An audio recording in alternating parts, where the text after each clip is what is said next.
আসসালামু আলাইকুম এভরিওয়ান, সবাই কেমন আছেন? আশা করছি অনেক বেশি ভালো আছেন। আমার তো সবসময় বেকিংয়ের বিভিন্ন ভিডিওগুলো শেয়ার করা হয়। এখন যেহেতু মালয়েশিয়া আসছি, তাই ভাবলাম আপনাদের সাথে মালয়েশিয়ার কিছু ভিডিও ক্লিপ শেয়ার করে। এটা মালয়েশিয়ার কুয়ালালামপুরে আসার পরের দিনের ভিডিও। পরের দিন আমরা চলে গিয়েছিলাম গেন্টিং আইল্যান্ড নামে একটা পর্যটন স্থানে। আর ওখানে যাওয়ার রাস্তার দুপাশে পাহাড়গুলো ছিল অনেক বেশি উঁচু উঁচু। আর পাহাড়গুলো যেন মেঘকে একদম ছুঁই ছুঁই করছিল।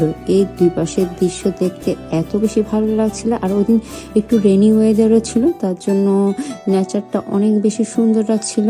আর গেন্টিং আইল্যান্ডে পৌঁছানোর পর ওখানে দেখলাম অনেকগুলো চকলেটের দোকান। এই চকলেট দোকানটাতে এমন কোনো চকলেট নেই যা পাওয়া যাচ্ছিল না। তিরামিসু চকলেট, স্ট্রবেরি, তারপরে পিস্তাচু, সব চকলেটগুলো অনেক মজা ছিল। আমি বাসায় এনে ট্রাই করছি, বাসা না, হোটেলে এনে ট্রাই করেছিলাম। আর অনেকগুলো ডার্ক চকলেট নিয়েছিলাম। আমার বেকিং যেহেতু ডার্ক চকলেট লাগে, তাই এগুলো দিয়ে এখন আমি ট্রাই করবো। এখানে আমি সব কিছু ঘুরে ঘুরে দেখছিলাম। দেন কেবল কারে ওঠার জন্য আমরা সবচেয়ে টপ ফ্লোরে চলে গেলাম। আর আমাদের টিকিটগুলো আগে থেকে বুকিং করেছিল। দেন আমরা চলে গেলাম কেবল কারে। কেবল কারেরটা 3টা পর্যায়ে ছিল। প্রথমে ছিল একটা টেম্পল টাইপের, দেন ছিল একটা মার্কেট টাইপের, দেন একটা প্লেগ্রাউন্ড টাইপের বাচ্চাদের ওরকম ছিল।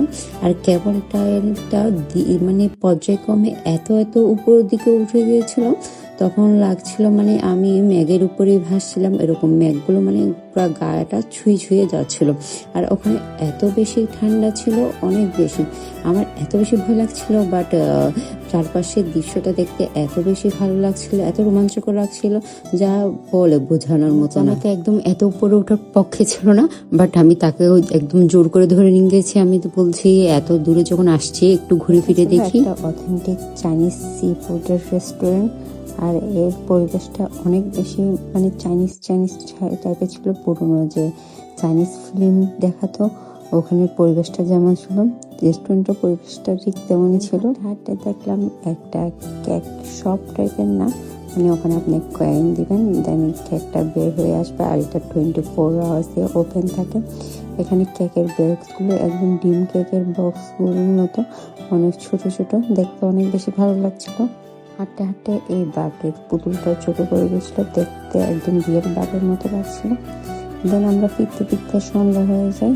আমরা একে পথে কেবল কার চড়ে চড়ে ফিরি। তখনও দেখতে এত বেশি অনেক বেশি ভালো লাগছিল। মেঘগুলো মানে দৌড়াচ্ছে, হয়তো ভিডিওতে ভালো করে বোঝা যাচ্ছে না, বাট নিজের চোখে দেখতে অনেক বেশি ভালো লাগছিল। মেঘগুলো গায়ের মধ্যে হেঁটে হেঁটে যাচ্ছিল, এই টাইপের সিনারি ছিল। আমরা যখন হোটেল ফিরছিলাম না, তখনও গুঁড়ি গুঁড়ি বৃষ্টি ছিল।